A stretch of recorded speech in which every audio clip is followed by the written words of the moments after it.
Just now tuning in, hit the like, hit the subscribe, and hit the bell. GMS fam, the green room. Let's talk about it.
Hey, yo, GMS fam, the green room. What's going on, man?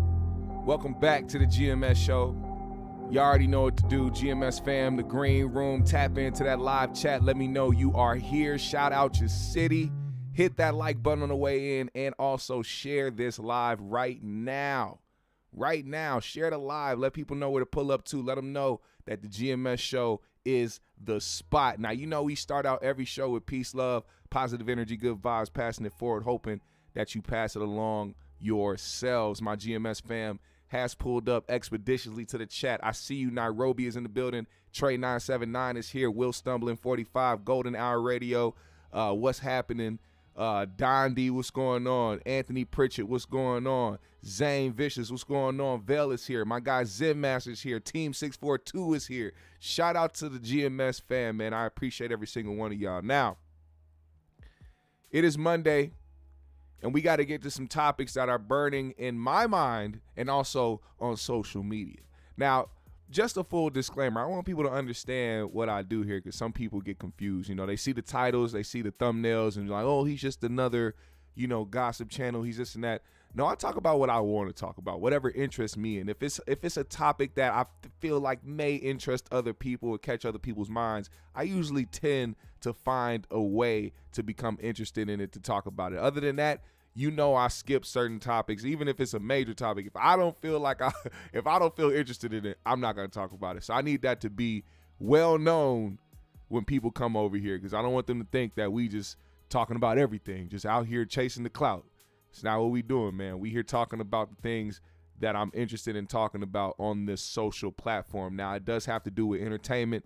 It does have to do with things that are important, different. It's a plethora of things. But I don't need to explain that to my real GMS fam that's been here since day one. We just want to do that for the newcomers, the people that come later on down the road and catch on, later than the rest of the GMS fam. Now, I want to start out today's episode with the most depth topic, but I need a full, not even a disclaimer, but I need y'all to understand where my mind is at when it comes to this topic, because we have gotten so far away from opinions, people having a fair and honest opinion about something, so much that everything is equated to hate. Everything. I'm talking about, it doesn't matter if you put your thought into your response.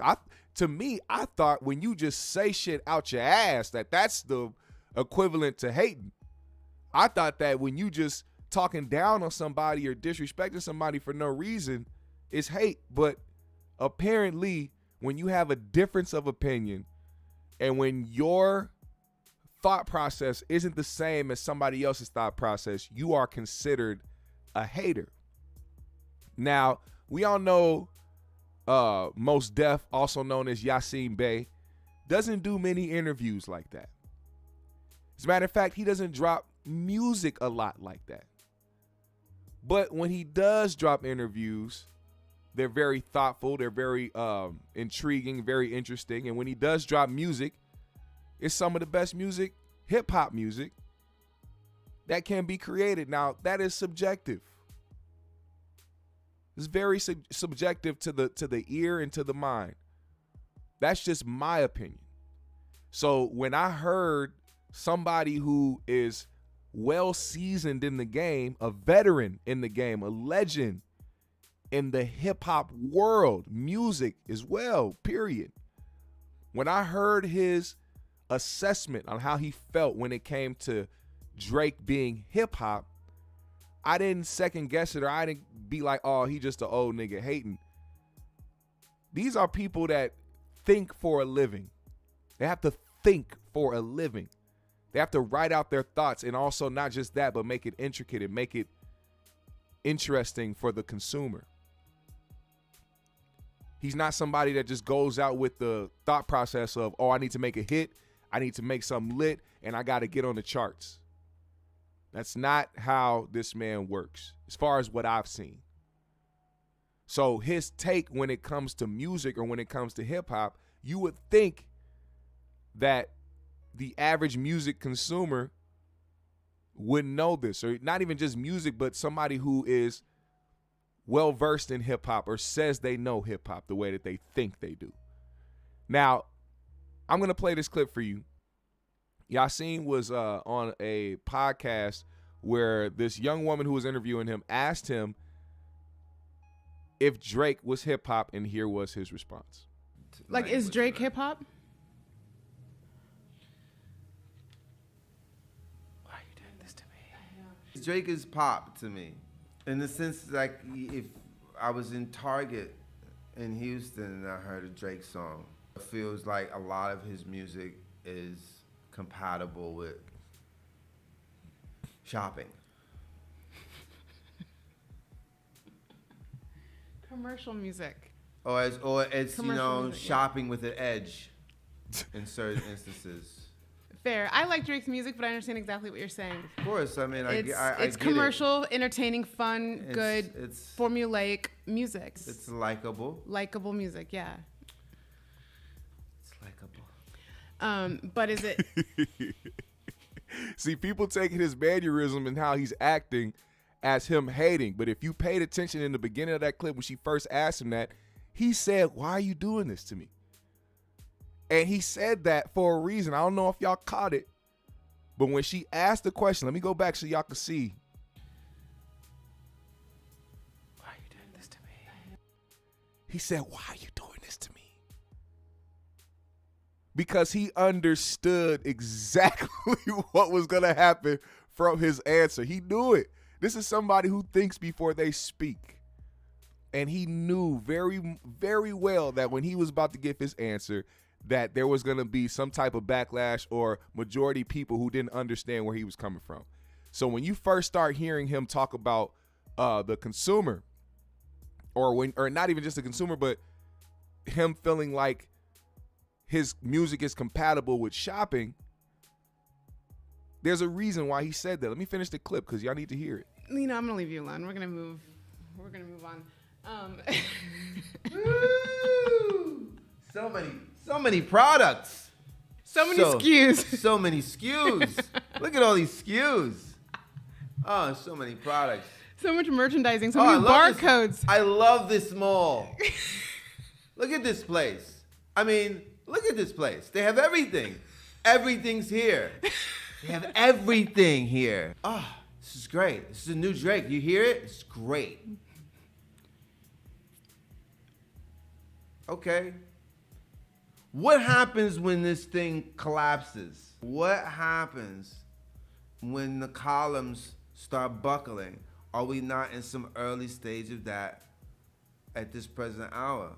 are we seeing like the collapse of the empire? Buying and selling, where's the message that I can use? Right. You know, what's in it for your audience apart from like banging the pom-poms? So here's the thing. Full disclaimer. Do I think Drake is hip hop? Yes, I think Drake is hip hop. Do I think that him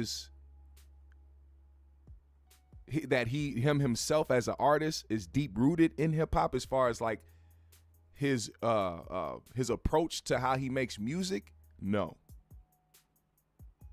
Drake is an entity. So he's very, very much well in the game as somebody who pushes things forward in the commercial sense. Of course, it's categorized as hip hop because he's rapping and that's what hip hop is kind of based in. So it's not that he isn't hip hop. And I also think that some people may have gotten what he was trying to say, Yasiin Bey, twisted because they were so focused on whether or not they were trying to determine if he was disrespecting Drake or not. And I think that anybody who has paid attention to him and his music over the years understand how he feels about the machine and corporate America and how and capitalism and how hip hop is being used in that way. See, when we actually break it to a certain point, it's not even about Drake. He said, okay, you giving me the tools you giving me these things to inspire me to buy, but where is the message at?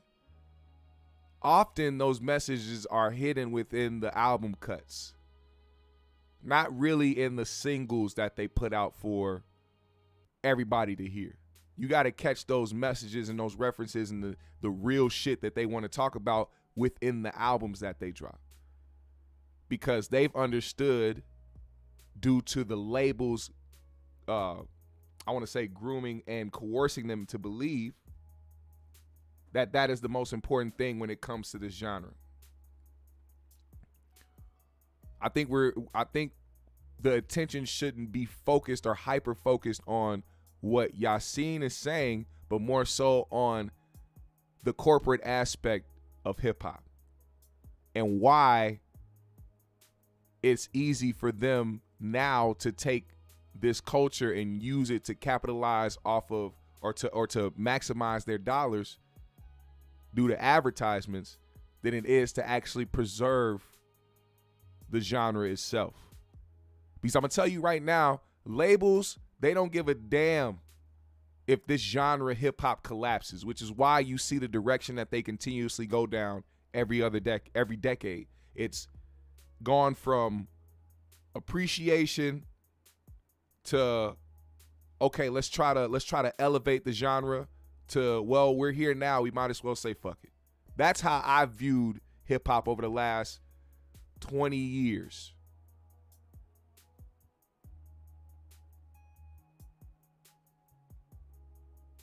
And I think that a lot of people have gotten dumbed down to the sense where they don't think about how certain things affect our genre all at once. So you have a lot of people out here who believe that Yasiin is hating or that he's bitter, you know, because a lot of people like to contribute somebody's opposite opinion of theirs as hating, or that or even if it's somebody in his position, say he's bitter because he wants to have the same success as the person that they're talking about. Now, some of these things can be true about certain people, but I think certain individuals like Mos Def chose his lifestyle, because it's not that he wasn't good enough at rapping. It's not that he wasn't popular enough in hip hop to make a living. He chose to move the way that he moved for a reason. I don't think it's about being a celebrity. I don't think it's about having the top songs on the charts. To him, hip hop means something different to him.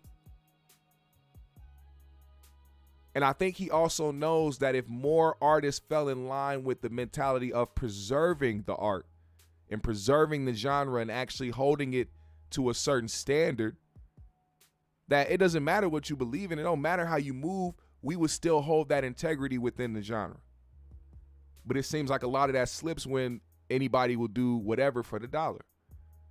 Now, somebody wrote in here and said, Yasiin Bey is talking about how the commercialization of modern music is indicative of late stage capitalism and the decline of the U.S. empire, and y'all worried that he called Drake a pop star is literally proving his point. And I must agree. Because I don't like to just see things on surface level, even if I don't even speak on it, even if it doesn't seem like I understand. I'm paying attention and I'm watching and I'm soaking up game. Pause. So I don't know why I paused right there. I almost went into TD Jakes. But, you know, I had to speak on this because we get so divided in these conversations because we're so quick to say somebody is a hater or that they're bitter that we don't even want to listen to where they're coming from. We don't want to hear or even use, what is it, critical thinking. We don't want to think critically on these things because it's easier to dismiss somebody who has an opposite opinion of yours. That's why people like Charleston White or people like, you know what I'm saying? These individuals can come on and say certain things and hide the medicine within the candy. And only a few people will catch on later down the road like, oh man, he wild as hell, but he was saying some shit because they finally realize when they see it. Sometimes it takes people to see it. Some people got to see it in front of them. They got to see the examples happen in front of their eyes for them to be like, oh, damn, I see what they talking about. I get it now. Let me read some of y'all comments real quick. Jan Wynn said, a real hip-hop head, real MC is going to spit the truth, and that's why he ain't want her to ask him that messy shit. He knew he had a duty to keep it real as a true B-boy. Hey, man. I don't disagree with that at all. Arius said Drake's music is either to hype you up or get you on in your feels. It ain't no top-notch lyricism or anything. Trey said record sales became the standard, not the art form of the culture and sound. What else y'all say? Arius said with a resume like he has, his opinion is just that, but holds more weight than others for real. It does. Jan Will also said, not for nothing, I promise y'all I'm a smooth make me a meme out of shopping at Target with an edge. That quote is the funniest shit in life. Somebody actually already did. Somebody did that. not a meme, but somebody, it's this dude who like records himself doing daily shit, and he recorded himself going to Target and like recorded everything that he did. Like literally recorded everything that he was doing. I'm about to show y'all. I'm about to see if I can find it, man. But it was hilarious, man. He just walked through and like his choice of song was a Drake song, which made it even funnier. But I mean, that's really what it was. Oh, here it is. Look. And I know they're going to try to ban me for this, but fuck it, it's only 20 seconds.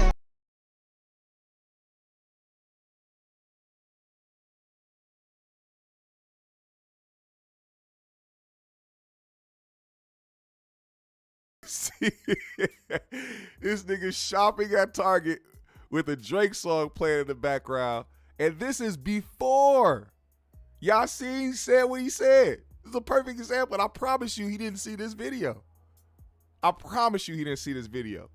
It's just kind of how the world works, man. You're going to see, this plays into my point. You have to see it. Some people physically have to see the example of what somebody's talking about to be like, ah, shit, I get it. You know what I mean? I understand where he's coming from. It wasn't hate. It's just the world today, nigga. That's where we at when it comes to this music shit, this hip hop, this rap genre that we try to hold so near and dear that we just let it go.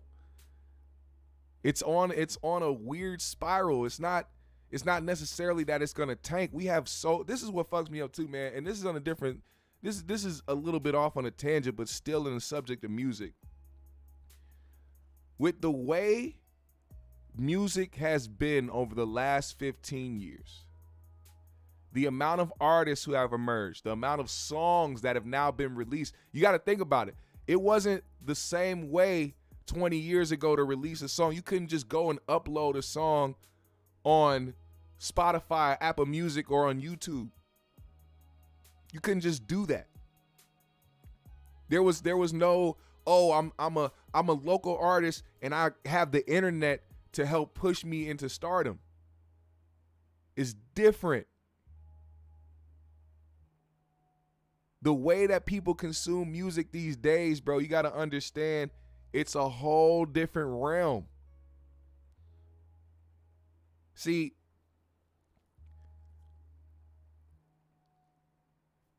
the oversaturation of music is the reason why it is where it is today.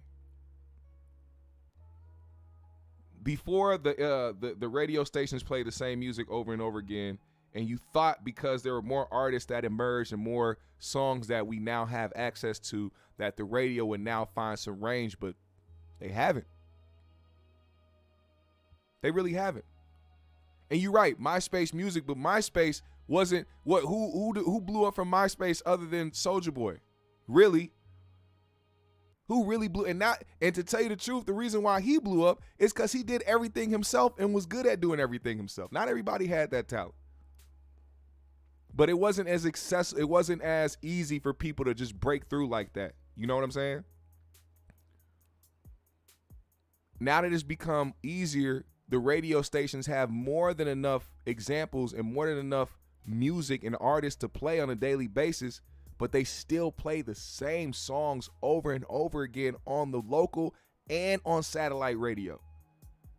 Think about it. When satellite radio came, everybody's like, oh yeah, no, and we can play music where they ain't got to cut out the cuss words, and they play new drops and they do this and that and play this, the artists you got to discover. Nowadays, them niggas playing the same songs in rotation as well. And satellite radio is satellite radio. Sirius XM. And they still playing the same shit. Even when you go to the old school channels, Groove and Heart and Soul, all that shit, they playing the same old school music. What is with the, I don't get it.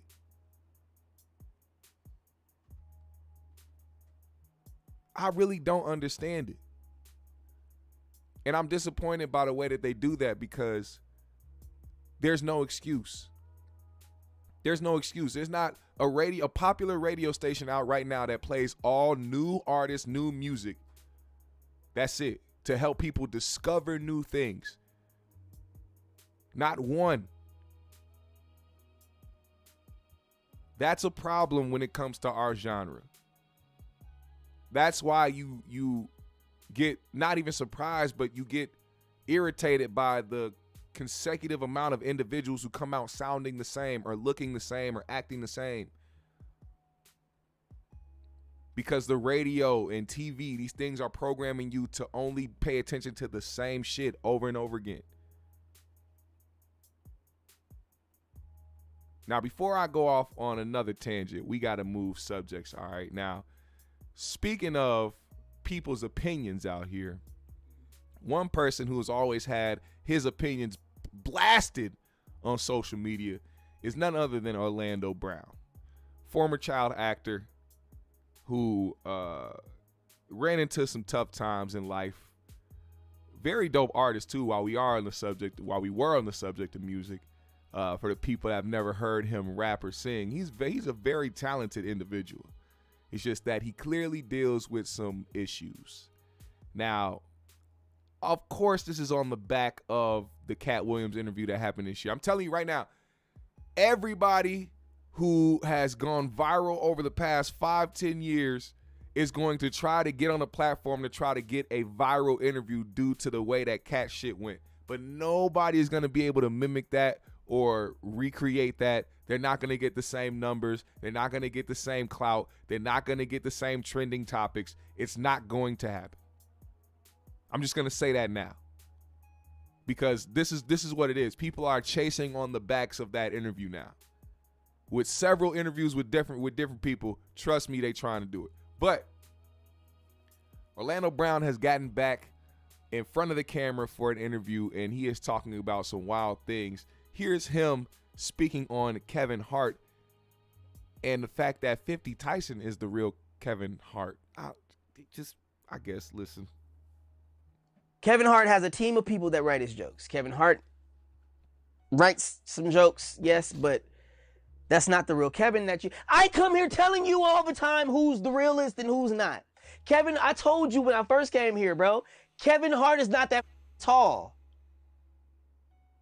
Kevin Hart is not that tall. 50 Tyson is the real Kevin Hart. So if we're going to make sense of some 50 Tyson is the real Kevin Hart. So all that Kevin got right now, acting like Kevin is Kevin, all that, the house, his kids, all that man was raped, robbed, and belittled. They are raping and pillaging every single thing on this earth. That's not Kevin Hart. Is what you call him, right? Yeah. That's the real Kevin Hart. Uh-oh. So before somebody puts somebody in position to call them crazy, call them stupid, and dismiss them, they need to understand what they look at before they open their mother mouth. I know 50 Tyson personally. I know the Beatles personally. I just left the studio. Wait. My nigga said he know the Beatles personally. He just left the studio. Which Beatle was you with? I know there's only one Beatle left, right? There's only one Beatle left. How you know the Beatles, nigga? That's plural. You gotta know several Beatles to know the Beatles. We only know one Beatle, nigga. But shout out to 50 Tyson, man. Hometown kid out here in Minnesota. One of the first of his kind to go viral and to get some type of shine. I don't know how those equate. I don't know. I don't even know why I'm saying I don't know how he got this in his head. This is Orlando Brown we're talking about. There's no reason. No rhyme or reason why this man is saying the things that he's saying. Let me keep going because there's some more things that you got to hear. It's very outlandish. Now here's him talking about in proper. I'm talking about the improper time to want to defend somebody in life. This man chose to defend Diddy. Listen to this. You glad that you got away with $3 million? Be happy. No, don't you stop me. Be happy you got away with $3 million. I don't give a what you told the cameras. You wanted to be Illuminati. You wanted the big cars and you wanted to get pimped for it. So don't blame him for giving you what you asked for. Because he's still going to be Diddy at the end of the day. Whoa. It's called hazing. Stop playing with yourself. Stop playing with your life and trying to take down that you have no kind of mind or even no kind of heart to build. Revolt, that's bad boy. Shut your ass up and stop trying to fuck up our money. Yo, this nigga is insane. I'm sorry. But this is what I mean though. This is what I mean by people trying to chase the Katt interview now. Now, before y'all be like, he been doing this though. Orlando been talking this shit. Do you understand that these platforms have a choice to bring this nigga up there? Orlando's not popping up to Cap Capone News. He's not pulling up to Say Cheese. He's not pulling up to these platforms by himself or just randomly like, hey, I got some shit to say. Y'all want to come interview? No, these people are reaching out, paying this man to come try to get viral. They're chasing something. But this ain't the way to do it. Now, you can think what you want to think. And you know what? I've had my not just doubts, but questions about the whole Diddy and Cassie situation. Not even from the standpoint of was Diddy a wild freak off, freaky frog, sexual dick lover. It was the fact that It was how they met. You know what I'm saying? It was their initial greetings to each other. You know what I'm saying? And I'm going to say this again. This is me not piggybacking off of Orlando's points. I'm not here to try to validate what he's saying. I'm giving you a certain perspective. Cassie said the first time that her and Diddy met, Diddy brought her in the bathroom and forcibly kissed her. She said that was so dramatic that she broke out in tears immediately in the bathroom. She felt violated. She had a boyfriend at the time who was there at the dinner that she was at with Diddy when he did this. So you can also imagine how weird that is to be like, this happened, or to try to, bring that to, the surface with the person that you're currently with. It was a traumatic situation. And do I doubt that Diddy would do something like that? No. But see, it was the next time that they met up that had me questioning why she would give herself to this man. Now, a lot of people like to use the, what power does. You never know what happens with somebody with millions of dollars and the opportunity, blah, blah, blah, all this shit. But if you know that this happened on you guys' initial meet, what was it that motivated you? Because if you didn't want to be around him, if you felt disgusted by him, if you felt like he violated you, what was it in your mind that confirmed, hey, maybe I should give this a second shot? Because Diddy apparently, on the second time they got together, this is court documents. This isn't me just talking. I'm not just talking on my ass. These are court documents that they said from her recollection, not Diddy's recollection, not his driver's recollection, not them niggas at the freak off, not TD Jakes. It wasn't none of them niggas. This was her recollection of what happened. Why, when Diddy hit you to say, hey, I want to take you out to dinner, I want to do this, why did you agree? And not only did you agree to go downstairs and meet him and drive off in his car, but allegedly he gave you an unidentified pill to take. So not only did a nigga that sexually assaulted you and did what he apparently did, this is from her words, but you not only got up with him later on down the road, but then you took an unidentified pill from him. You didn't even fake swallow that shit. You put that shit on your tongue and took that shit.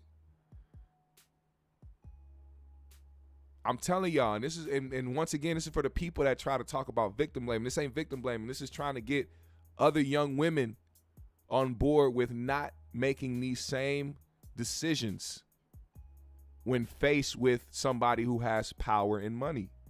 If somebody is not forcing their way onto you, please leave. Please walk away. Please get away. Please, please, please, please. You, as long as you are not bound to anything, you have the choice to walk away. You have the choice to get out of there. Oh, but I'm going to get blackballed from it. Fuck the industry. If that means you have to go through countless amounts of traumatic situations, what is it even for? What is it all for when you're going to end up mentally broken down? Is fame really that important?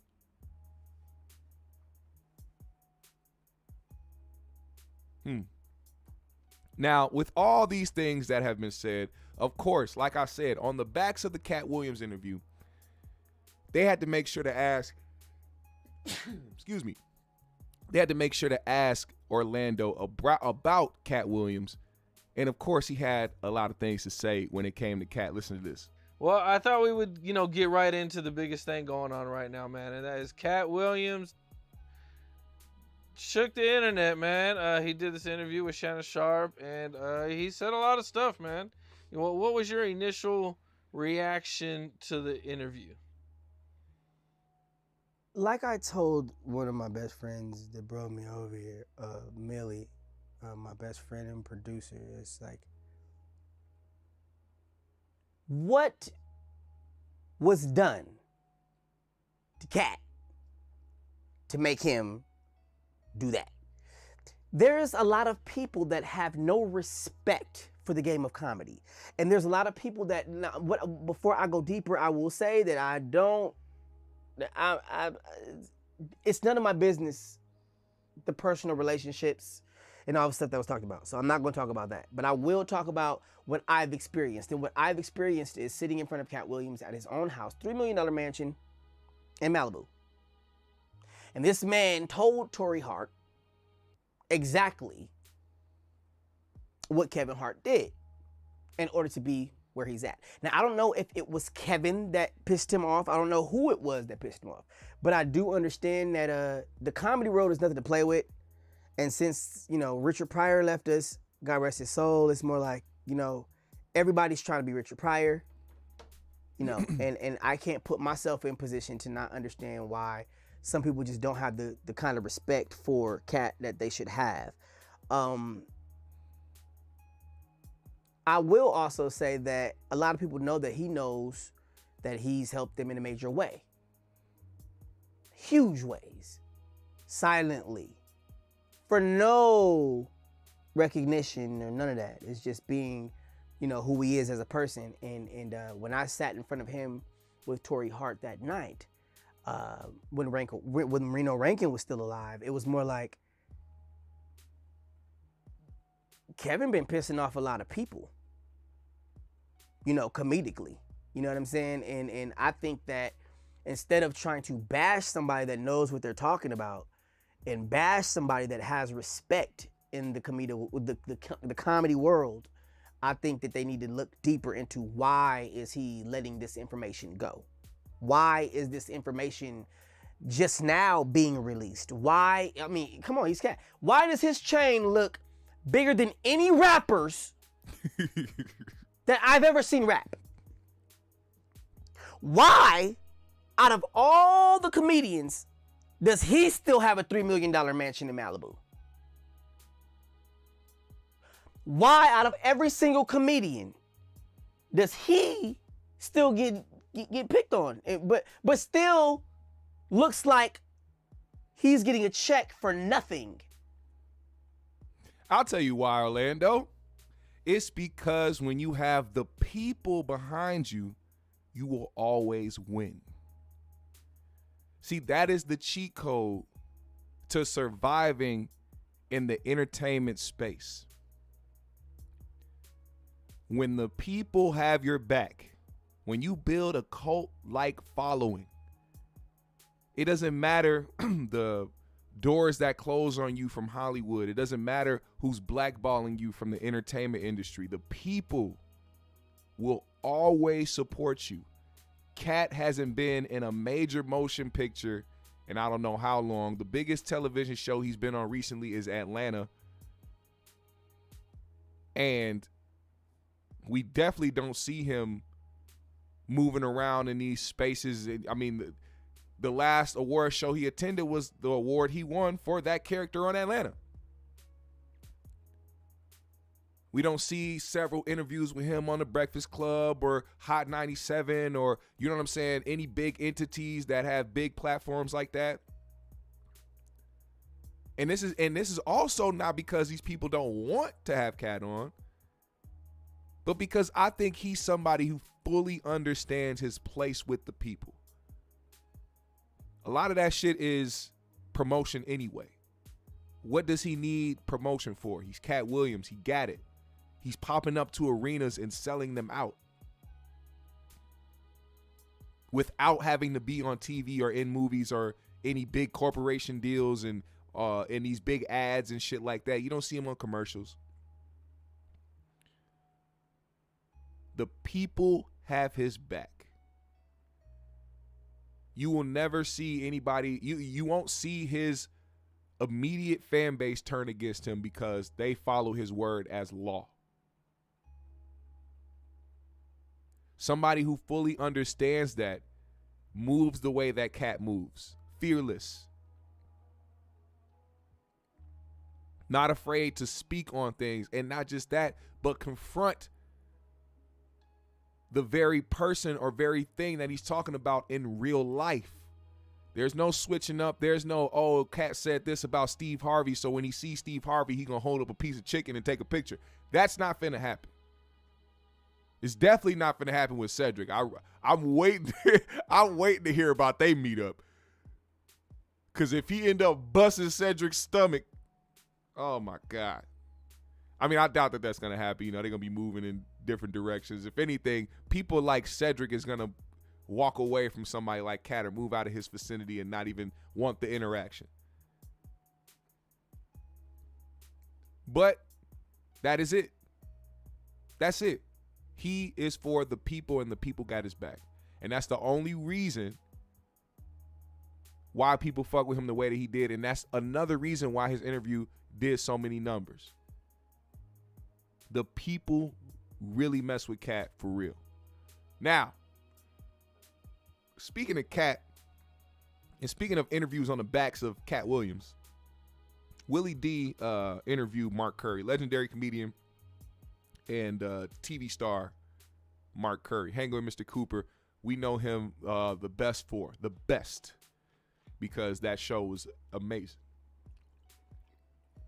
And it sucks because he was along with, a lot of different sitcoms, black sitcoms that got taken off the air way too early because the network didn't understand. It wasn't because of the people.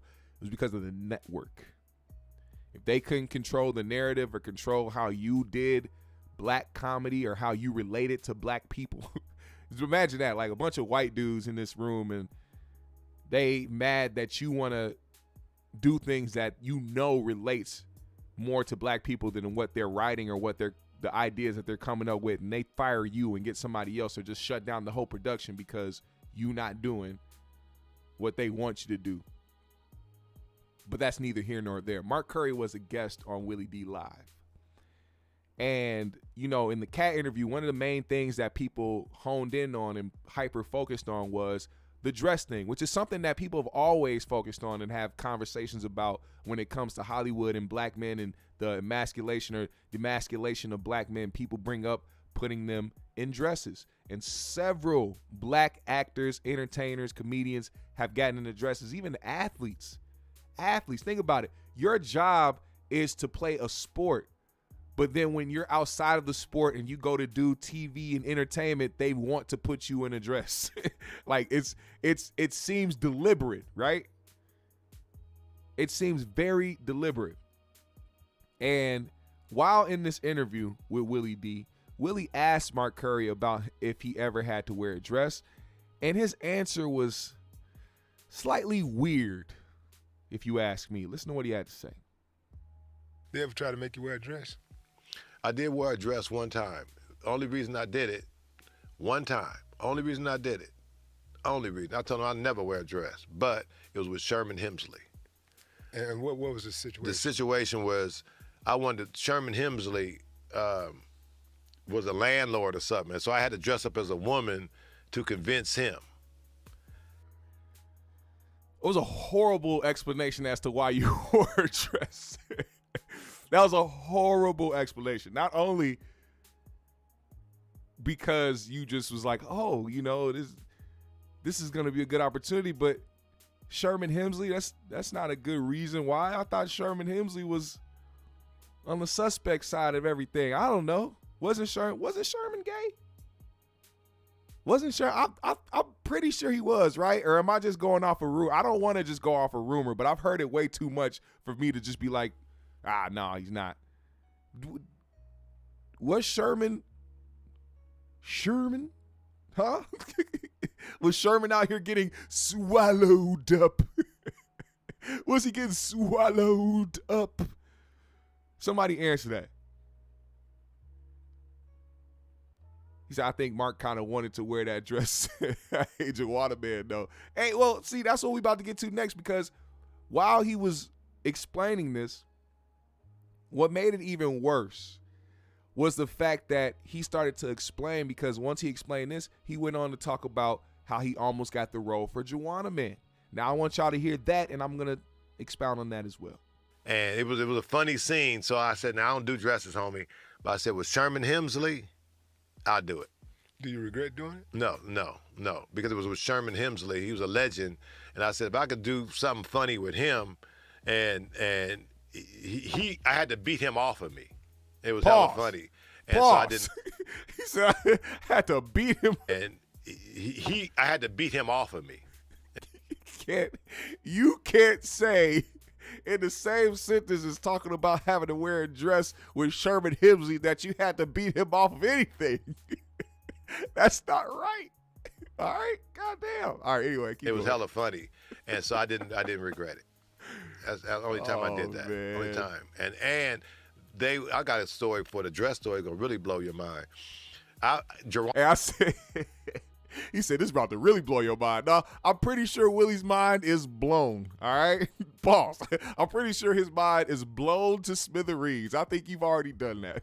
I don't think this next story going to do anything more. I think Willie is at that point. You've brought him to that tipping point. Juana Man. Remember the show, the movie Juana Man? Yeah. I was up. It was my movie. It was between me and Miguel Nunez. Right. They said, we like you. You know, it's between you and him. So we sitting in there in the makeup room. They said, this audition. Okay, here we go. We got to save your eyebrows. I said, what? I said, no, you ain't saving my motherfucking eyebrows. I said, nah, we ain't doing that. Miguel Nunez said, I'll do it. He saved his eyebrows, got the part. Yeah. He said that shit like that was finna redeem the last shit he said. Look how he looking, man. Shout out to Mark Curry for what? I don't want this to seem like I'm shitting on Mark Curry and like I don't fuck with him, man, because Mark Curry is a legend. But this whole story was blasphemous. You can't be the nigga that say, oh, no, I'm definitely going to put on the dress when it comes to Sherman Hemsley. But the breaking point for you to not want to be in Juana Man is shaving your eyebrows? Nigga, I would shave my eyebrows before I put on a damn dress. What type of logic is that? Will somebody please help me? Somebody please help me understand. If somebody, I'm telling you, I'm asking everybody, matter of fact, fuck that. I'm not just going to ask y'all. I'm going to put up a damn poll, all right? We putting up a poll, and I want y'all to answer the poll the right way. Pause. I know we talking about dresses and Sherman Hemsley, so I don't want to confuse the chat too much. But I need y'all to Put on the damn help dress. me. Help me, nigga. Help me. Now, if you were in a situation where you were looking to get a part in Hollywood, right? And they asked you to put on a dress or to shave your eyebrows, you got to pick. I'm going to do this intricately.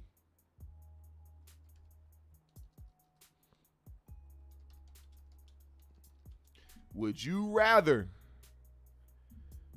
put on a dress or shave your eyebrows? Oh yeah. Hell of a this is a hell of a poll. Pause. Answer this. My GMS family, answer this with no hesitation. Answer it. The first thing that comes to mind, answer it, answer it, answer it. Now, I need y'all to hear the rest of what was said because, like I said, he thought that this Juana Man story was going to blow Willie D's mind. Willie D was still stuck on the dress shit, so he had to ask him a very important question for him to answer. Let's keep going. I said, no. I told him, no, I ain't shaving my eyebrows, and I ain't got the part. Nigga, you out of your mother mind, you weird freaks. Do you think there's an agenda to emasculate Nigga black men? Nigga tried to add weird freaks at the end like that shit.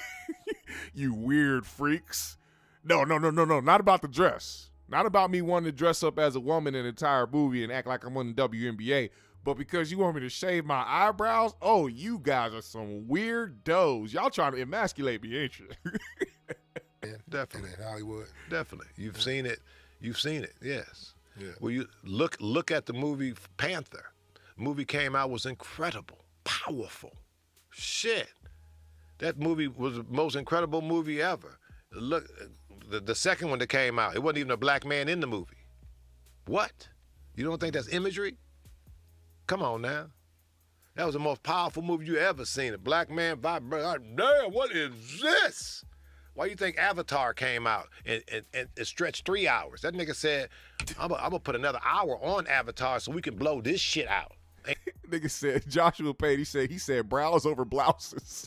This shit is too powerful. What the f is beautiful? Black man, these powerful people, black powerful, come out the next movie, ain't no dudes in the mother movie. What? Yes, come on. Okay, so having said that, why would you allow them to do the dress scene? Why would you do the dress scene if you know there's an agenda to, emasculate black men? Why would you get them any ammunition? Because my ammunition, because you can't. I had a Teflon vest on. Because I showed my masculinity. I showed who I was. And the reason I had the dress on, I wanted to work with Sherman Hemsley. I thought it would be, I loved him, and he was physical, and he was trying to attack me. Go back. I loved him, and he was physical, and he was trying to. He loved him, and he was physical. Oh, God. I thought it would be, I loved him, and he was physical, and he was trying to attack me. And so we was fighting. I said, that's funny to me. Speaking of Teflon and speaking of showing your masculinity, a lot of gay dudes have done that in the past, so much so that they've made families. They've gotten married. They've had children. As a matter of fact, a lot of people didn't find out that Sherman Hemsley was gay until later on in life, maybe after he passed, because of how much he played a man on his not that he isn't a man, I'm just saying masculinity-wise, how much they were like, man, that nigga George Jefferson. Like, how many people, especially y'all old heads out there, no disrespect. This is I'm putting gold on y'all life right now. How many of y'all have looked back at Sherman Hemsley and been like, man, George Jefferson, that was a real nigga, man. That nigga, he was a man's man. He was this and that. Forget all the dancing and the moves and all that shit. I've seen that growing up. So it's like, that's not an excuse to me. Because at the end of the day, you have a choice. You have a choice. Now, we had a discussion on the 3Gs podcast, right? My fellow 3Gs host AP asked me and Pac G, will we ever wear a dress in Hollywood? And we were like, nah, man. And then he hit us with this question. He said, well, what if it was a movie where you were a bank robbers, and in that final scene it was a big scene where you guys had to get the big score, and y'all y'all gonna get the money to retire from this shit, never have to do it again, and the only thing you had to do for this scene was put on a dress and a wig and run into a bank and rob it. Me and Pac, and then he said it's not just a movie though. It's not just because of the movie and the way it's set up. The studio, the production, the whole movie is paying you guys $10 million a piece as actors. You're getting $10 million for this role, and all you have to do is put on a dress and a wig, run into a bank, and rob the bank. He asked us if we do it. I said, hell yeah, I'll do it. Because the next time somebody come up to me and ask me if I want to do a movie and ask me to put on a dress, I will give them 10 million reasons why I'm not going to do it. Now, that's just me saying that. When it actually comes down to doing it, I don't fucking know. That was just for show's sake. But the reason I'm bringing this up is because somebody also asked, well, then what's the difference with Tyler Perry? And I said, well, for argument's sake, niggas said they gonna give 10 million reasons why they don't want to put on a dress again. For Tyler Perry, this nigga made $1 billion and still puts that dress on for everything. So this is something that he wants to do. He feels comfortable doing it. This is who he is. It isn't just a character. This is who he is. Madea is who he is. You know what I'm saying? So there's instances in there, you don't want to be the person that's so, you don't want to be the person that's fronting. But also maintain your integrity. Maintain your integrity. Niggas walk up on you like for instance, let's say the movie happened or we're shooting the movie and we know we got this scene coming up and I'm like, man, I don't really feel comfortable in the dress and shit, but if it's just me putting the dress on so we could run in the building and you know, put the guns up and rob the bank and then we take them shits off when we get back in the car or whatever the case may be or whatever, all right, I guess. But when they start coming in the dressing room, see, this is the thing that Dave Chappelle talked about. Dave said in the movie Blue Street, they came to he went in his went in his trailer, and he was like, "Damn, I think I'm in the wrong trailer. I think I'm in the wrong dressing room, cause there's a dress sitting here." This wasn't something that they talked about before. This wasn't something that was in the script. It wasn't anything that he was privy to beforehand. He just walked in and they had a dress sitting there. And then he said a producer came walking in talking about some, hey, oh yeah, so there's this a hilarious scene, you know, where we have you break Martin out of jail, and you got to put a dress on to break him out, and you got to act like this and all that. And Dave was like, no, I'm not doing that.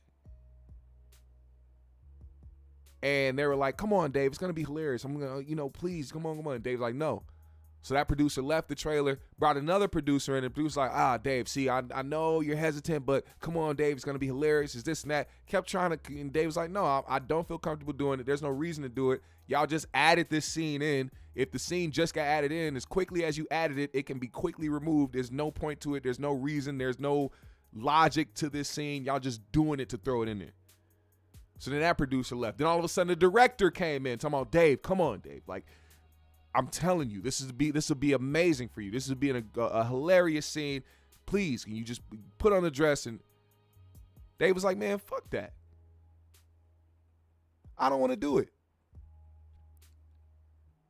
And then, just that quickly, that scene was written out of the movie. Just that quickly, it was written out of the movie because he refused to do it. And the examples came up of Dave actually putting on a dress in the past before this happened. Which is why I believe he got to the point that he got to feel the way that he felt. Because he's like, hold on, this shit keeps popping up. He did it in what Dub Deuce said. He did it in Robin Hood Men in Tights. Then he did it for, I think that was who was that, man? Whose scene was that?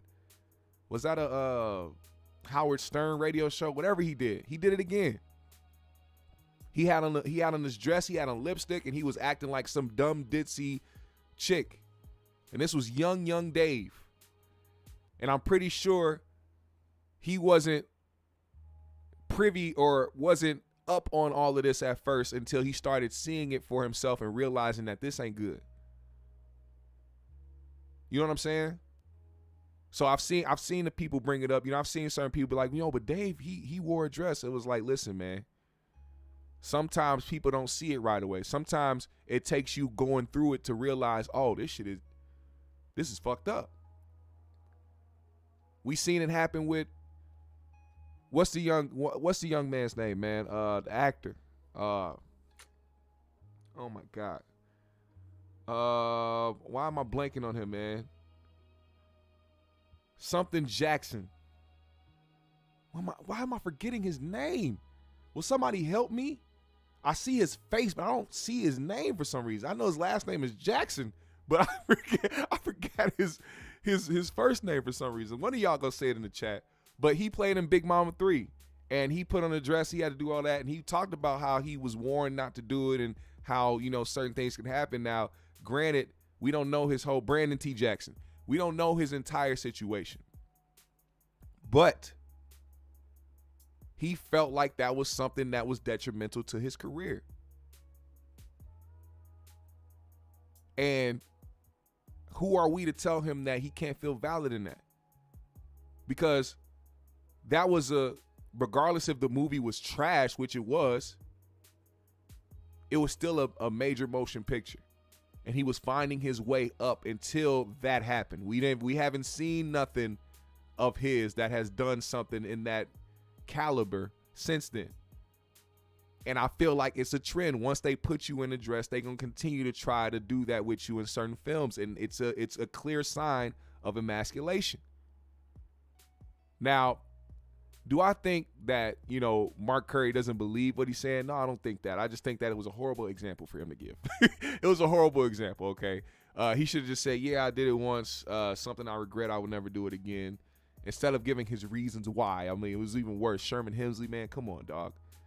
Then you had to beat him off you. Come on, dog. Sherman was sitting in that dressing room waiting for his scene to come up with Sherman Hemsley. All of a sudden, the door cracked. And all of a sudden, he seen this nigga lips come through the crack of the door talking about some, hey, Mark, have you ever been swallowed? He said, oh, shit. Who said that? Who the fuck said that? It's me, Sherman.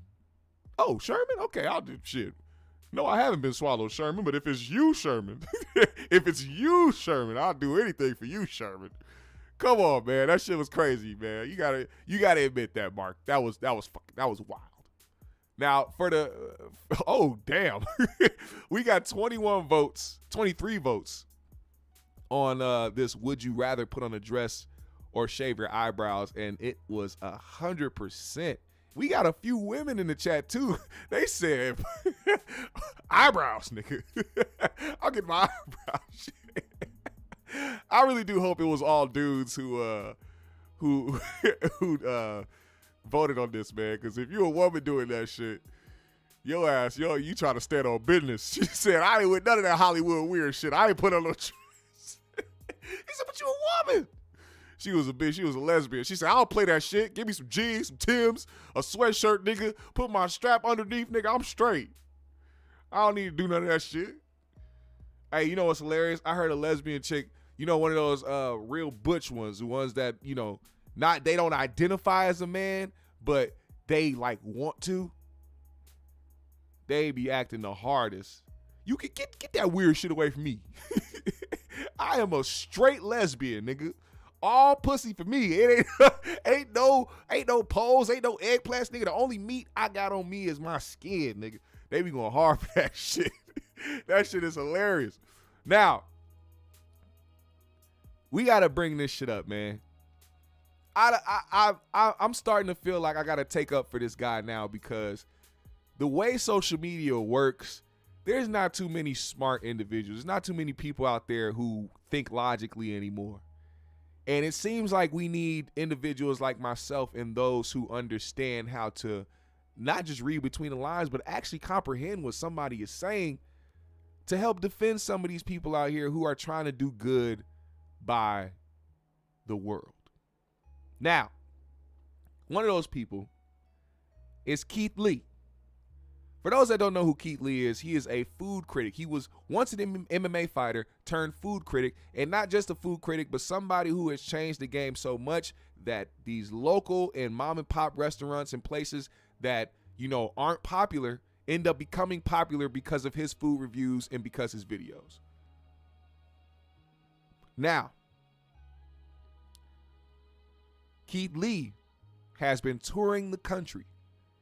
He would get invites from everybody all across the country. Hey, come here, come try this food. We want you to come do food reviews here. There's local businesses who really at this point fiend for a Keith Lee to pop up to their spot somewhere in America so that they can get a line going down the street the next day because of his reviews.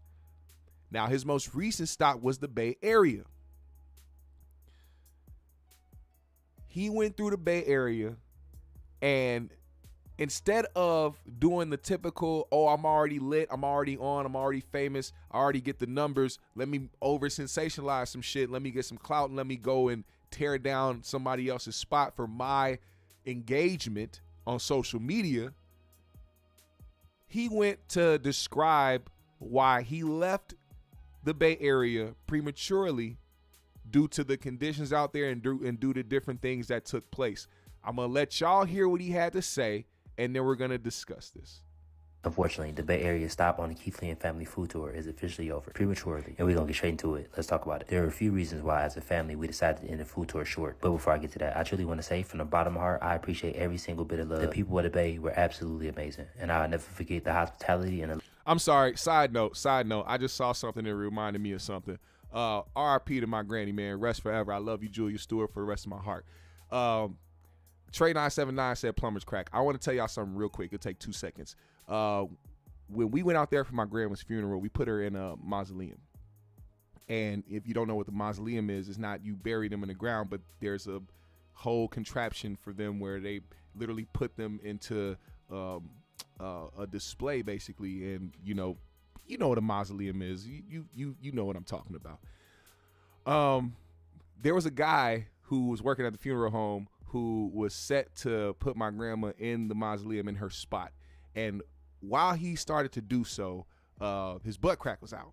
So you can only imagine everybody sitting around, everybody sad, people crying, and all of a sudden niggas look up and see this white man's butt crack trying to help, push my granny's casket into the mausoleum. And I'm telling you right now, my personal relationship with my granny, I was trying not to laugh because I knew that if she was there, she would have been like, oh, that's not right. Oh, that ain't right. You need to pull your pants up. Everybody quiet. She probably would have been the only person. No, you got to pull your pants up or something. We don't want to see that. We try to board over here. We try to be sad. We try to cry. You over here, all we see is ass. You don't pull your pants up, nigga. All right, anyway, I'm sorry. Let's get back to it. I love that y'all showed me. Reason number one, I truly don't believe the Bay is a place for tourists right now. And that's what I was, a tourist. The people in the Bay are just focused on surviving. That's the business owners, the locals. The amount of tents and living structures and burnt up cars that we saw people living in was shocking to say the least. Before we went, people was comparing it to Gotham City. Now, I might not agree, but I understand where it's coming from. But I can't harp on it enough that the people are amazing. It's just an environment. And as an outsider, I wish the city would step in. I don't know if they have. I don't know if they've been trying. But just from the outside looking in, it don't seem like it was much city interference. Reason number two, and this is in no particular order. We went to a lot of restaurants. Popular restaurants, not popular restaurants, mom and pop shops. And this is the first city where I have over 6 videos that I don't feel comfortable with posting because nothing about my experience was constructive and nothing that I said was constructive. I've always been big on honesty. I've always been big on transparency. But I've never been big on completely tearing down anybody. And I feel like those 6 videos only doing that. And I've always said, I'm absolutely blessed to do this. But it does take a lot of money. It does take a lot of resources to do at the moment. I'm going to say this too. For the people that have something bad to say about this video, y'all don't understand how much he saved the lives of certain small businesses. He understands how hard it is to maintain a small business in the United States of America.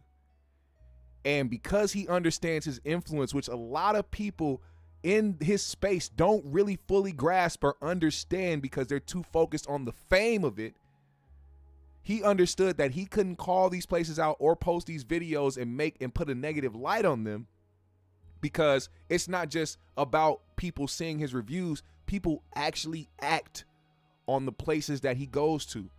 So he's seen in the past what happened to the negative reviews that he's given to certain places. The way that those small businesses get torn down and how they get slandered on the internet and how they lose business, he understood that he has a way bigger effect, which they call the Keith Lee effect, than he could even grasp. So I commend him for that. Because it's not that he necessarily needs to save these people's reputations, but he understands the magnitude of what his videos and what his word does in the food realm of things. Everything comes out of pocket. So when we had that many restaurants that we couldn't do anything with, that was just another deciding factor. Number 3, and probably the most important, I had to go to the hospital because I had an allergic reaction to one of the meals I had. This restaurant in particular cooked a plethora of meats, including shellfish. My family specifically asked if they cooked it on the same grill. They said yes, but they would clean it. The second I ate it, I blew up like a balloon. I had to get some steroids and some allergy medicine, and it cleared right up. But it was a health concern nonetheless, and that was another reason why we decided to go home. I also think the Bay wasn't the target audience for what it is that we do. 90% of restaurants that the locals said had great food was already booming, and the people from the Bay are a loyal community. So if your food is good, the line gonna be out the door already. And then again, we went to some of those restaurants and I wasn't a huge fan. And even if I did like all of the food at the busy spots, that's never been my MO to just go to busy spots. So those are the reasons why we decided to cut it short. But nonetheless, some amazing things did happen while we were there. Chef Green's was one of the restaurants that I went to, and he had a news segment the day after we left. God is amazing. Mama T's also joined that category with a news segment the day after we left. God is amazing. And one of the places that we went that I didn't get a chance to post was a highlight of our trip. The name of it was Luxurious Cuisines. Customer service was absolutely amazing. And the food wasn't too far off of that. We went in as a family and we left for a $2,000 I'm sorry. I'm so sorry. But the fat nigga within me saw this plate and absolutely lost it. I need to get some pork chops tonight. Somebody please. Family, and we left her a $2,000 tip. So the trip itself wasn't all in vain. And again, I appreciate every single person that I met. I want to stress, it is not normal for us to go to restaurants, not like it, and not post it. Any other time we ran into the situation, I've always had some kind of constructiveness to say. This was just different. And again, I'm always going to be transparent. I'm always going to be honest. Thank you again to everybody in the Bay Area. Now, that video, like I said, people found a way to get mad at that video. First of all, shout out to all the GMS fam over there in the Bay Area, man. All over in Cali as a whole, but Bay Area specifically, because Keith Lee wasn't dissing the Bay Area. He wasn't doing any of that. It's his experience that he had there. He knew that it wasn't going to end up good social media-wise, him or on his platform. So he had to do what he had to do. Also, everybody was so hyper-focused on him talking about the poverty there and the problems that he saw while he was there that they skipped over the fact that he had a whole allergic reaction. A restaurant that he knew served shellfish, which is what he's allergic to. He asked them if they can cook his food with no utensils that were used for the shellfish, or even on the same stove or whatever they use to cook their food on. Could they please not use the same things they use for the shellfish for his meal? They said that they were cooking his meal on a separate grill. They cleaned the grill off, all that shit.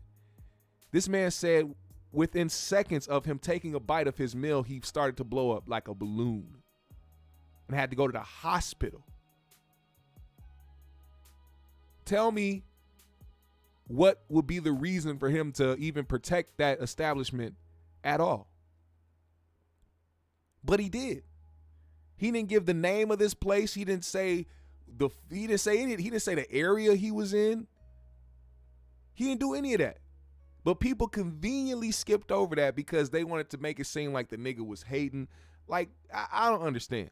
So it got so bad to the point where Keith was like, all right, I have to make this clear. I have to make sure that people understand where I'm coming from when it pertains to this. So this is what he had to say. By the way, Soda Slim just mentioned a place called Rudolph's that used to be here in Minneapolis.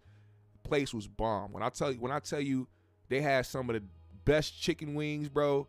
Buffalo chicken wings. They have a plethora of things. Chicken wings is probably like not even on their top, but that place was bomb. I remember Rudolph's. It was cold as hell. I don't know why they got rid of it, but it was a dope restaurant downtown here in Minneapolis, over like uptown, downtown area. Really good food. But here's Keith Lee explaining further because of the backlash that he got from the Bay Area shit. This is him explaining in full detail really what's going down. My statements about our experience in the Bay Area have been misconstrued, so let's talk about it. I got this mask on because my allergies are still flared up. Number one, we didn't leave because of violence. Not at one point did we feel threatened or scared. We didn't get ran out of nowhere. I gave a list of reasons of why we left early, and one of those reasons is because I said I don't believe the Bay is fit for tourists at the moment. And I said that specifically based on the spots that we had went to and the areas that we were in.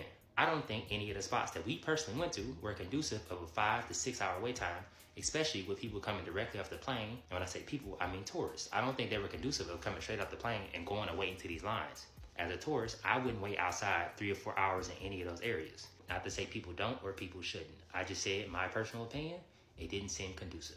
And I believe that message is synonymous with the locals, because before we went, a lot of people were stressing the conditions of the Bay at the moment. News articles, locals, people that I spoke to on a daily basis. Number two, we went to a lot of cities. We didn't just go to Oakland and San Francisco.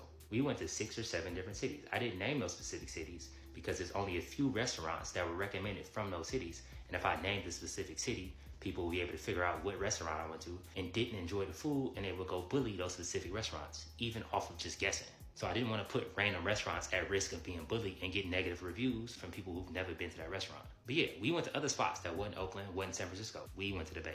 We went to trucks, we went to brick and mortars, we went to Michelin star restaurants. We went to a lot of places. And I personally wasn't a fan of a lot of places that we went to. And I said in the previous video, it was a point where I wasn't constructive. Now, if I don't like the food, or if I don't like the customer service, or I don't like the experience, and I can still be constructive, I will be, and I've always been that. I've always been transparent with that. But this is the first time where I feel like I didn't have that, so I didn't do it. Number 3, I'm not a food influencer or a content creator. I'm Keith. A lot of people are implying that I don't do enough research or I should have a food tour guide when I go to these cities. I'm a normal person, and our food tour has been guided for normal people. It hasn't been guided for people who can reach out to the #1 food influencer of each city or a celebrity in each city that could be a personal tour guide for them. I want you, my mom, my family, and whoever else don't got 15 million followers to have a good experience in these places.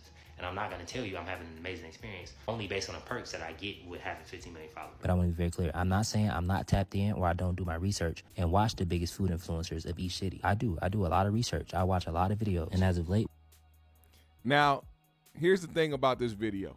And I'm going to say that Islamic said what did he say? He said Keith needs to name the cities. He also said that's weak. He co-signing the whack service. Yeah, see, now here's the thing. And this goes back to what I was saying a little bit ago when it comes to the Keith Lee effect. This guy's influence when it comes to these restaurants is becoming more and more ginormous by the day. That I think, and also just his personality being somebody who, you know, is, and this is me not knowing him. I'm gonna say his perception. The perception he gives off is somebody who is down to earth, somebody who doesn't want to cause problems, somebody who just wants to eat food, review it, and hopefully help people along the way, which he's done a lot of. You know what I'm saying? A lot of businesses are thriving because of his food reviews, and that's a good thing. He gives, you know, enormous tips every time he, you know, visits a restaurant. $500, $1,000, $2,000, $5,000 tips here and there. He's somebody who really wants to like give back and do what he does genuinely, to the point where I think now that he understands the effect is not just something that is positive, but it can be negative if he doesn't like the place that he's at, that he's not going to put these places on blast. But what's going to be a problem with that is you don't want to be one-sided now. You don't want to be one-sided in your food reviews, because now you're misleading the people and making them go to, you know, just these good spots. And it's not even just about the good spots. It's about people should know, like, all right, if you think this place is trash or if you think this place is good, like, that's the whole point of doing the food review. And also, niggas got to go out here and try it for themselves. We all have different palates. This man could have went somewhere and thought it was trash, but the fact that it's somewhere that people frequent every day, of course they like it. Not everybody likes the same shit. I could put a plate of sushi in front of me and 10 other people. Does that mean that everybody's going to take a bite of the sushi? No, but some people there are going to be like, damn, I like this shit. You know what I'm saying? So it's not that his word is bond, or like people should just automatically believe that the food is good or bad because he says so. It's just that the way that social media is set up and the way that these followers work and the people that go out here and try to act or see the things that they saw on the internet, he's trying to be more, I guess, cautious in that way. But it is a blessing and a curse when it comes to that, having that mentality. You don't want to cause anybody any problems or inconvenience or try to, you know, be the reason why they lost business or lost their entire business at that. But you also got to continue to be authentic, because if that's what you go by and that's what you live by, then just, do what you got to do. He said there was 6 videos that he made that he felt he didn't feel comfortable putting out. And to me, I think that dilutes the purpose of being a food critic. But with that's with all respect to Keith Lee, because I want him to continue to do what he's doing. I think he does great with his content. He helps a lot of people, and we don't want that to end. We just want to help him find that happy medium. The Islamic said, GMS, he exposed how soft some of the folks in the Bay Area are out here. People out here trying to trash that man for no reason. He said he left a $2K tip at Mama T's. Yeah. Everywhere he goes, especially if he likes the food and he likes the service.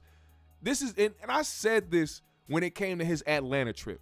Everybody, I don't know if y'all remember how controversial that was when he went to Atlanta, but when he went out there, you got to understand, people were trying to trash how he felt about certain things with totally ignoring how he helped people out there. It's not his problem that people give off shitty service. As a matter of fact, he's exposing the shitty service that people get on a daily basis. There's no excuse for seeing a paying customer walk into your establishment, tell them that there's a 3 or 4, 5, 6 hour wait, and because somebody is famous or got money, now the wait is 5 minutes for them who walked in 20 to 30 to an hour after you. That's why Keith doesn't go into these restaurants to order food, because he already knows he is going to get special privilege. He sends in his family. And at this point, he gonna have to stop sending in his wife and start sending in friends and aunties and cousins and shit, because they starting to realize who she is too. And you ain't gotta fake it. The way you act with Keith Lee and his family when they come in, y'all be so happy and so joyful and ready to accommodate people, is the way you should treat every single paying customer that comes in to your establishment. That's what builds your business. So it's people that are in denial and people that want to discredit his actual experiences when it is what it is. It is what it is, man. Now, couple more topics couple more things before we get out of here. Y'all know this dumbass fool right here while we speaking on people on the internet. Lil Nas X, for some reason, decided that he wanted to come out and apologize for his recent music video and song called Jesus Christ, where he once again put together a team of white men to help him direct and produce a video of blasphemous acts. I don't get it, and I don't think I ever will.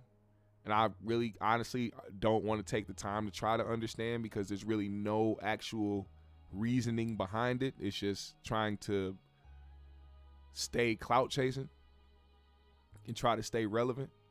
Because, I mean, Lil Nas X can't drop a song without the weirdo visuals behind it.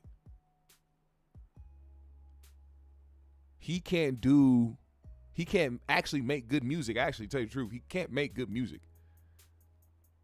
But besides that, he can't do anything without trying to be controversial. You talking about somebody who is still trying to live off viral sensations from years ago, wanting the attention and having the people around you validated who don't look like you, because they're convincing you that what you're doing is working because you have the fame and you have the money behind it. When in reality, you look like a fucking joke. And on top of that, I don't think these guys even realize, when people do shit like this, they never realize what they put into the universe when they get to a certain age that they regret it. Because Lil Nas X is going to become a 30-year-old man, 40-year-old man, 50-year-old man, and these things are going to be on his jacket. And I'm telling you, I already said this way before. I said Lil Nas X is going to be one of those people who 10, 15, 20 years from now is not calling himself Lil Nas X or Nas X. He's going to be calling himself by his actual real first name. He's going to be doing these interviews where he talks about how these people coerce him to do X, Y, and Z. Well, guess what? I'm not finna listen to none of that shit. You are complacent. You want to do this shit. These are your ideas, sir. I'm not finna put this on the white man. This is you. They're involved, but you going with it. Now, he's caught some backlash for what he did, and he wants to, I guess this is him getting something off his chest. Hello, everybody. I wanted to... Shut the fuck up. We're not going to listen to you. What we are going to listen to is the people that responded to Lil Nas X. No! Fuck that! Yo, Lil Nas X, you could eat my whole dick. I hate that nigga, bro. Nah, that shit just popped up in my head, bro. That nigga, bro, word of my mother, bro, God gonna handle you in the right way. I didn't even talk about that yet, bro, but look, God gonna handle you, bro. And you're, bro. What he did? No, bro. What he did? No, bro. God gonna handle that nigga. Real shit. What did he do? Nah, bro, I'm not even gonna explain it, bro. But bro, no. He's extremely nigga, disrespectful, bro. He disrespect Okay, religions, tell me bro. how do you disrespect it? Because, bro, you can't be on that bad timing. I'm just sitting in the corner on bad timing. Go on his page, bro.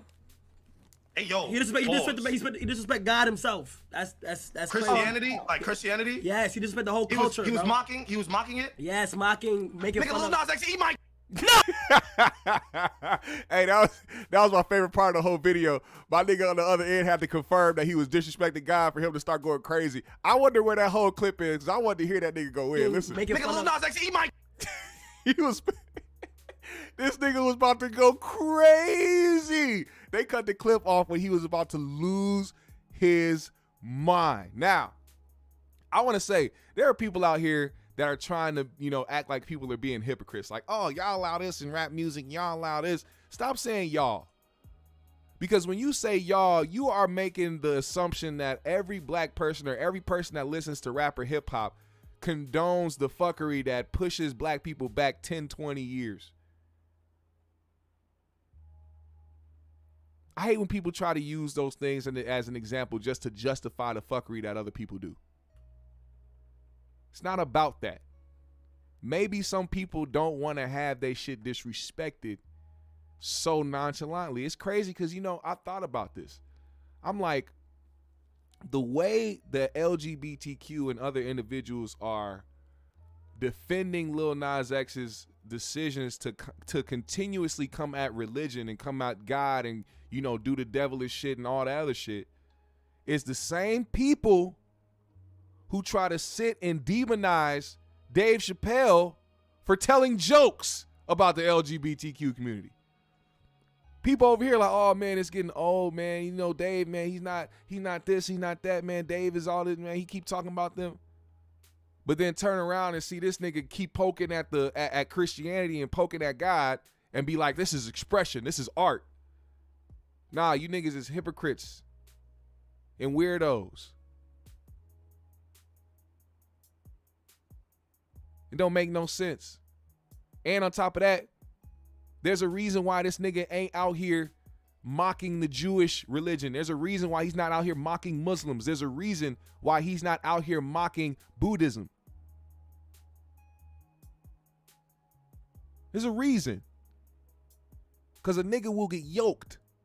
And on top of that, the very people that is out here backing him with the way that he's mocking Christianity and mocking God are the same individuals who are Jewish and who would turn this nigga down and completely destroy his career if he was doing this to Jewish people.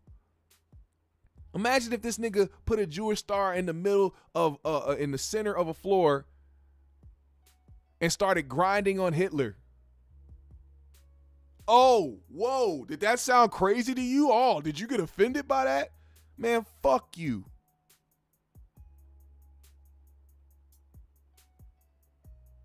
And I think people need to understand it's not even just about what you believe in. It's the fact that people will willingly go out here and disrespect shit because they know it's the same thing that comes with black people in America. They did white people, Mexican people, Asian people, even other black people, white people, all this shit disrespect black people on a daily basis because they know they can get away with it.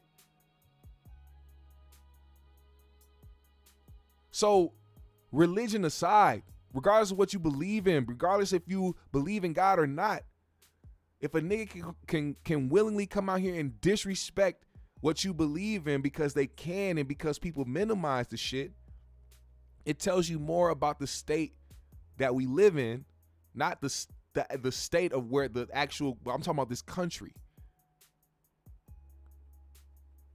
It doesn't make no sense to me. There's absolutely no logic or reasoning in the things that he's doing.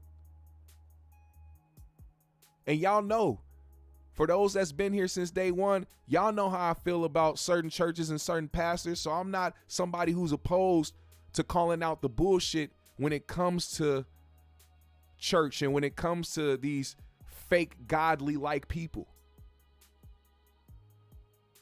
But I'm also somebody who just doesn't go out here disrespecting people's religion or disrespecting what people believe in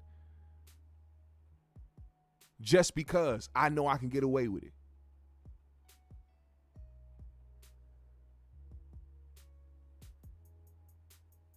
Now, before we move out of here, like I said, we're going to play one more person out here. Man, I don't know what the... Man, this dude Lil Nas X, it's the most disrespectful shit I ever seen in my life. I can't even get my fucking words out. Bruh, find you something else to play with besides Jesus. If you don't believe in Jesus or none of that, then just don't play with it at all, bro. You ain't gotta believe in it, but don't play with that, bro. Don't play with nobody religion. That's some down bad ass shit. They always ask me what I thought about you, and I try not to be disrespectful, you know what I'm saying, due to, you know, how everything works, but nah, fuck that. You's a foul ass, disrespectful ass cat. And you gonna really go out there and play with Jesus like that, the Last Supper? So you think Jesus is something to play with? It's just a toy. You think just because you got your community behind you that you can just do anything at this point, huh? Well, you got life fucked up. And we slide behind Jesus. Ain't nobody playing like that, boy. Now I see why such and such was on your head like that. Cause he seen that you was a straight fuck nigga, a little bitch ass fuck nigga, playing with Jesus like that. He said we slide by Jesus. I would just say this real quick. Not to defend Lil Nas X, but if Hurricane Chris or anybody decided that they was gonna pop Lil Nas X in the name of Jesus, just know, according to the Bible, you're going to hell. Jesus is not trying to have you pop nobody head top off because they out here doing these videos. Y'all got to understand, too, the universe going to work how the universe work. Lil Nas X going to get his. And in a way where it involves nobody doing anything to him. He's doing it to himself. What I just get done saying a little bit ago, when these individuals who do this shit for clout and do this shit for fame and do this shit for money, when they get older and when they start to see life for what it really is, they gonna hate who they used to be. And that means nothing because what you have already done is done. You're gonna forever be known as that. Even at the tender age of 50, 60 years old, you're gonna be known as this nigga. Because this is what you did. Ain't no escaping who you are. There's no escaping that. And I know some people try to bring up the hypocrisy, like all these guys, Boosie and Hurricane Chris and all these guys who perpetuate violence in their music or bring negative stereotypes to black people. Now they want to go at Lil Nas X. Hey, man. Hey, man. It is what it is. It don't make it right, but it also don't make it wrong. You got to stand for something. You got to stand for something, man. And you can, and both things can be true. You can preach the same thing. That's the thing. People don't think that there's voices against the bullshit that people put in their music. People don't think that there's a push against that.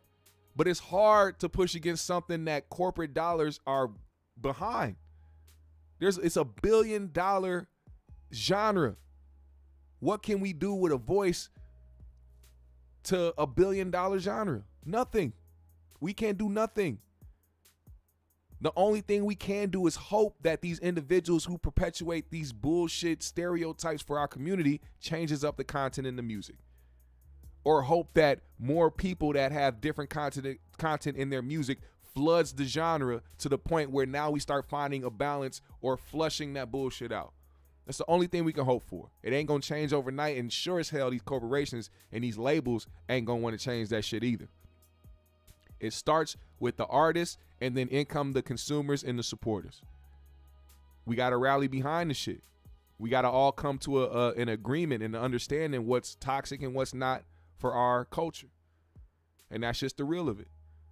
By the way, Lil Nas X isn't part of the culture. That man is on that side of society.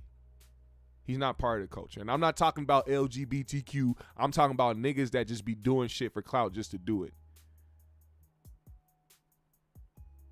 Paid disruptors.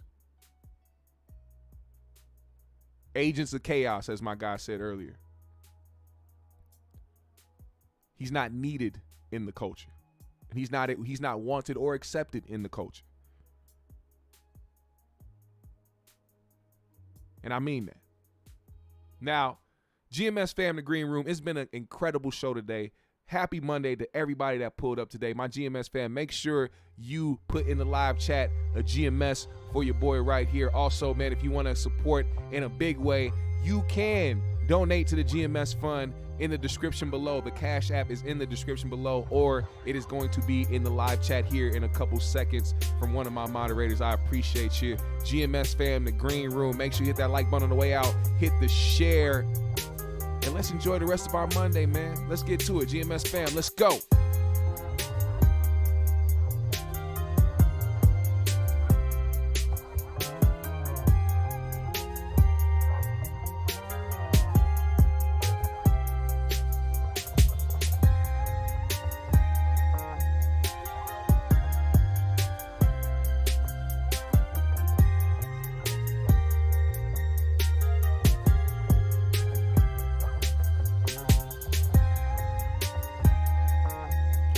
Hey.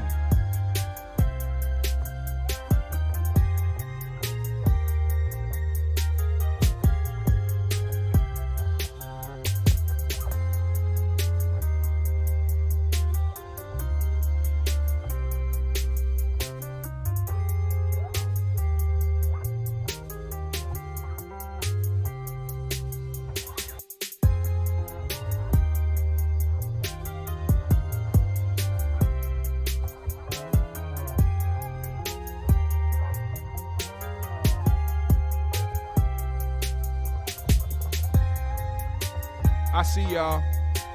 Shout out The Islamic. Shout out Golden Radio Hour.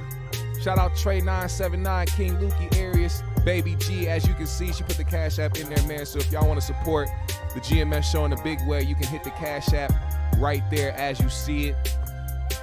Soda Slim is in the building. Joe Blast is in the building. Glittery Bubbles is here. King Lukey, what's going on? I appreciate every single one of y'all, GMS fam. It's been a real one. It's been a dope episode. I'm finna go and enjoy the rest of the day. I hope y'all do as well. Push that peace, love, positive energy, and good vibes. And continue to pull up to the GMS show. We're gonna continue to elevate. We're gonna continue to push forward and do what we gotta do to maintain. GMS fam, the Green Room. One love, baby. We out.